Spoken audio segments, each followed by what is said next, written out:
That was great. That was awesome.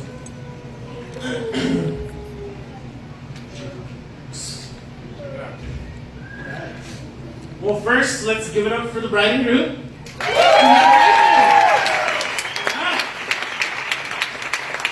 Okay, it's stunning. It's stunning. Well, Alicia does it. Oh, sexy. Gosh, Ray, what? Where do we go? I've known you for 26, 27 years. Oh, 26, yeah. Huh? Go way back. Being asked to be the best man is about 5 minutes of glowing pride, followed by an eternity of panic and misery. And Alicia, I'm sure you experienced the same feeling when Ray asked you to marry him.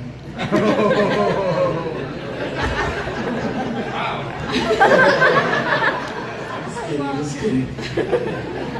I apologize in advance for not being a public speaker. If you see me looking down at this piece of paper again and again, it's not actually my notes. It's just a picture of a massive drink I'm going to have as soon as this is over. But wedding toast protocol requires that the best man delivers a sober, clean, and entertaining speech. So I hope no one here is going to judge me against those ridiculous rules.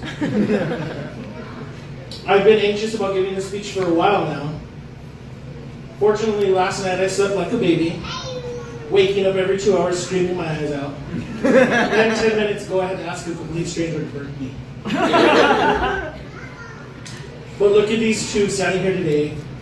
We celebrate your love after all these years. You're finally husband and wife. And Alicia, a welcome to the family. You've been family, but it's official.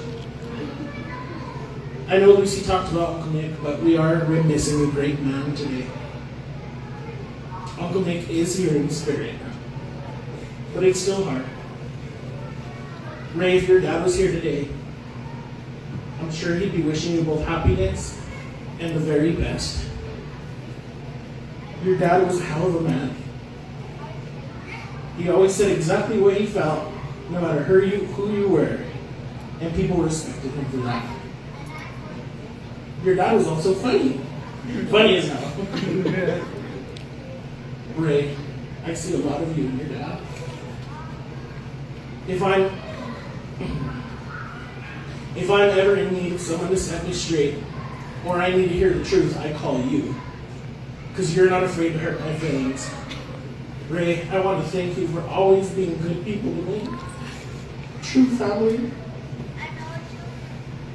I want to thank you, your mom and dad, and your sister for always being good to my mom, David, my sister, and more importantly, my grandma and my grandpa.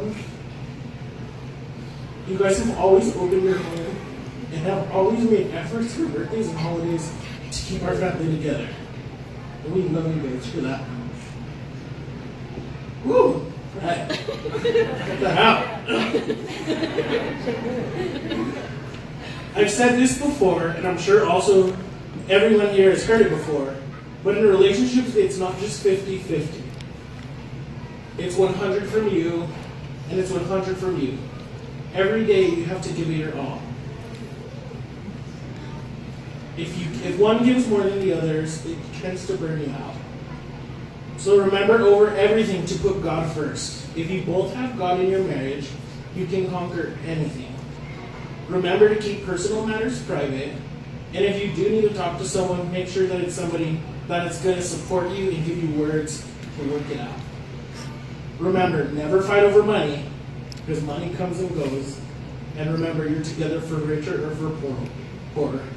It always works out as long as you have God and each other. In life, God comes first with your wife. Your kids come second. Sometimes that's hard to believe.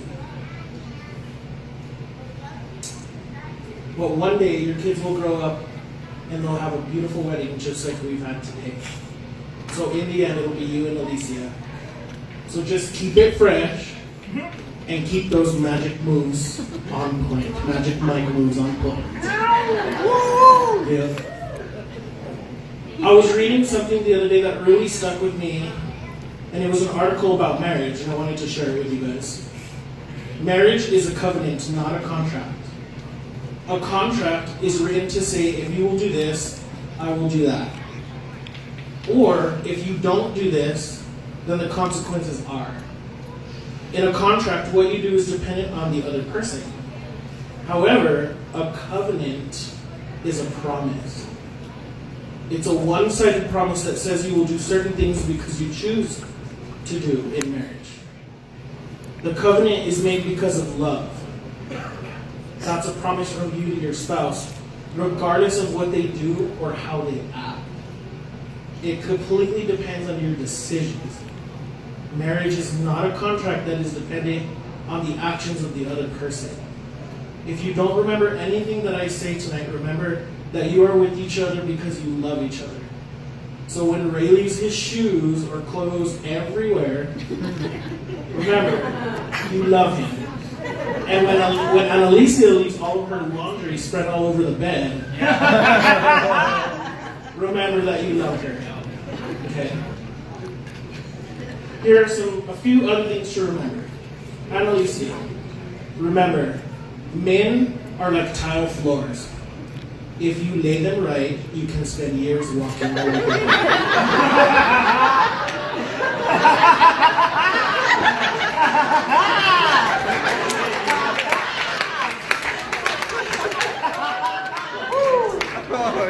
Raymond, remember to first set the ground rules and establish who's boss, then do everything Annalisa says.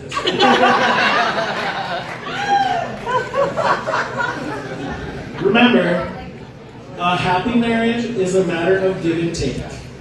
The husband gives and the wife takes.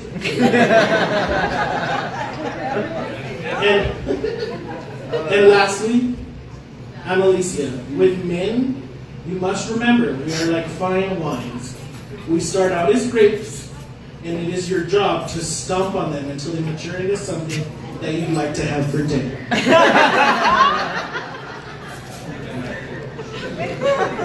In all seriousness, though, I'm so happy for you both. I want everyone to raise their glasses, but don't drink till the last toast.